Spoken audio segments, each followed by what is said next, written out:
Ouvrir une porte avec une clé, saut 20e siècle. Jennifer, notre cyborg reporter, a fait un saut de puce à Stockholm où les implant parties font fureur. Depuis septembre 2014, Hannes Sjöblad, biohacker et porte-parole suédois de la singularité, propose pour 21 € de se faire implanter une puce électronique sous la peau, porte d'entrée pour le futur. Ils sont déjà plus de 300 à avoir succombé à la tentation. Mais dis donc, Hannes, c'est quoi la différence entre une implant et une Tupperware party? Quand tu vas à une implant party, tu te fais implanter une puce dans le corps. Mais au final, c'est un peu la même chose. On se rencontre, on expérimente quelque chose ensemble, et on finit par ramener un truc à la maison. Now let's go to a little town in New Jersey where things are really popping. Yes, there's a party going on at Mrs. Betty Martin's house. It's a Tupperware party, and it's really fun. Dans les années 50, pour accroître les ventes de ces boîtes en plastique, l'industriel Earl Tupper imagine ses soirées entre ménagères.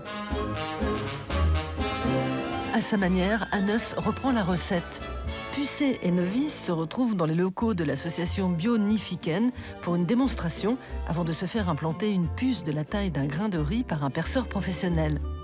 Le tout est censé fonctionner pendant une dizaine d'années et permet, grâce à une application, d'accéder à Internet, de communiquer avec son smartphone ou sésame ultime, d'ouvrir une porte.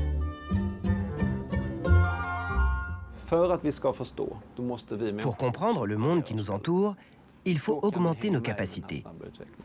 Comme ça, on peut rester dans la course.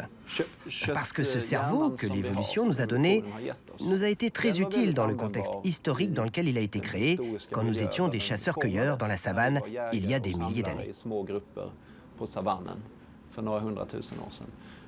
Mais aujourd'hui, notre cerveau est dépassé par la société de l'information.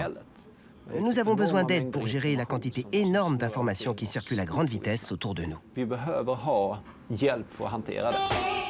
Les animaux sont les pionniers des implant parties. D'abord exploitée dans les fermes piscicoles dans les années 80, la puce se généralise pour identifier les animaux de compagnie.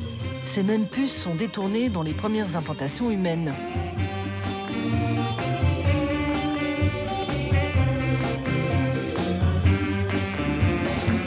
En 98, le Britannique Kevin Warwick, professeur de cybernétique, se fait glisser une puce sous la peau pour se connecter à son ordinateur et éteindre la lumière.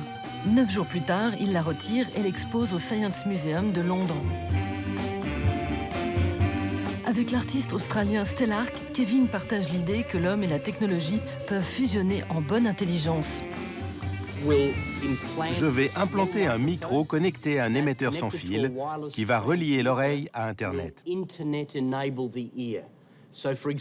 Ainsi, si par exemple tu es à Paris et moi à Melbourne, en Australie, tu pourras écouter tout ce que mon oreille capte, où que tu sois et où que je sois. Aujourd'hui, comme l'Américain Tim Cannon, qui s'est fait implanter une LED dans le bras, les chercheurs n'en sont qu'au balbutiement de ce flirt entre l'homme et les transistors.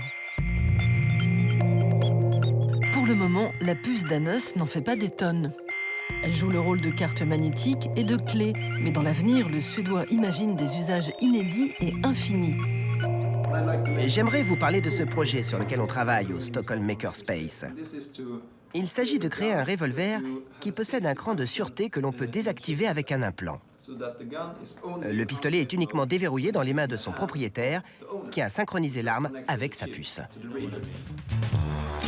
Dans le film Kingsman, Service secret, les implants font partie du décor. Le super méchant interprété par Samuel Jackson veut éradiquer l'humanité en activant des cartes SIM qui rendent ultra violents. Seule une minorité échappe aux ondes démoniaques grâce à des puces implantées.